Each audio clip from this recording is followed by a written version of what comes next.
અહીં આપણને દાખલામાં શ્રેણિક એ આપેલો છે અને સાબિત કરવાનું છે કે a² - 5a + 7i બરાબર 0 મળે અને તે પરથી આ સમીકરણ પરથી આપણે મેળવવાનું છે કે a ઇન્વર્સ શું મળે બરાબર છે. એટલે સમીકરણ પહેલાં સાબિત કરીશું ત્યાર પછી જ a ઇન્વર્સ શોધવાનો છે, ફક્ત a ઇન્વર્સ શોધવાનો નથી બરાબર. જો આ સાબિત થાય તો જ a ઇન્વર્સ સત્ય મળે છે. એટલે a ઇન્વર્સ પહેલાં સમીકરણ 0 સાબિત કરીશું. આ સમીકરણ બરાબર 0.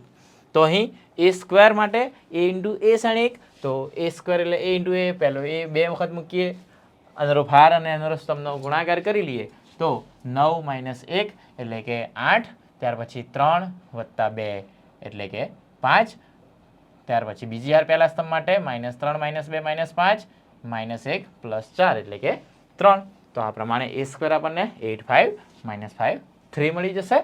ત્યાર પછી -5a, તો ડાબી બાજુ જે છે આ ઇક્વલ ટુની ડાબી બાજુ 5a આપણે અલગથી પણ દર્શાવી શકીએ અને આની અંદર ડાયરેક્ટ મૂકી દો તો પણ ચાલશે બરાબર છે. તો a² જે આપેલો છે 8, 5 - 5 3 5 અને a એટલે રકમમાં જ આપેલો છે અને 7i એટલે તો એકમ શ્રેણિક બરાબર છે. તો એકમ શ્રેણિક 1 0 0 1, કારણ કે અહીં બધા જ સમાન કક્ષાના શ્રેણિકો હોય તો જ સરવાળા બાદબાકી શક્ય છે. તો આ 2 × 2 છે, આ 2 × 2 છે, તો i પણ 2 × 2માં જ લેવાનો અને ત્યાર પછી -5 ગુણી કાઢીએ તો આ -15, આ +5, આ -5, આ +5 અને આ -10. અને જો +5 અંદર ગુણીએ તો એ પ્રમાણે મળે કે -5, આ +15, +5, આ -5 અને આ -10 બરાબર છે. અને ત્યાર પછી સાદુરૂપ આપણે આ રીતે મળી શકે કે આમાં 7 અંદર ગુણવાના છે, આમાં +5 અંદર, -5 ગુણીએ તો અહીં +5 પ્લસ લખી શકીએ અને જો +5 અંદર ગુણો તો આગળ માઇનસ લખવા પડે. અહીં આપણે -5 અંદર ગુણવાથી -15, -5, +5 અને -10 મળે, જ્યારે 12 પ્લસ દર્શાવવું પડે કેમ કે -5 અંદર ગુણ્યા છે, અહીં +7 જ ગુણ્યા એટલે પ્લસ તો હતા જ. તો પહેલા ઘટકનું સાદુરૂપ આપો તો 8 + 7 15, -15 0, ત્યાર પછી 5 - 5 0 + 0 એટલે 0, ત્યાર પછી -5 + 5 0 + 0 એટલે 0 જ મળે, જ્યારે 3 + -10 એટલે -7 અને +7 પણ 0. તો આમ દરેકે દરેક ઘટકો 0 0 0 આપણને મળે છે. એટલે આ 0 તો સાબિત થઈ ગયું, પરંતુ આ જ સમીકરણ પરથી આપણે મેળવવાનું છે a ઇન્વર્સ. તો આપણને ખ્યાલ છે કે સમીકરણ શું હતું, તો સમીકરણ હતું આપણું a² - 5a + 7i બરાબર 0.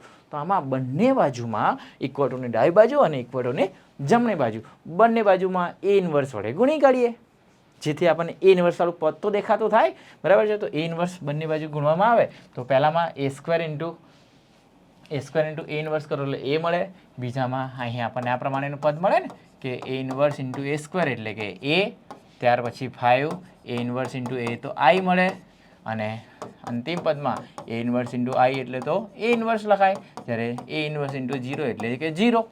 તો આમ આ a ઇન્વર્સ જે અહીં a ઇન્વર્સ * i છે એને કરતા બનાવીએ તો 7a ઇન્વર્સ બરાબર આ તો 0 હતા, આ +5i અને આ -a.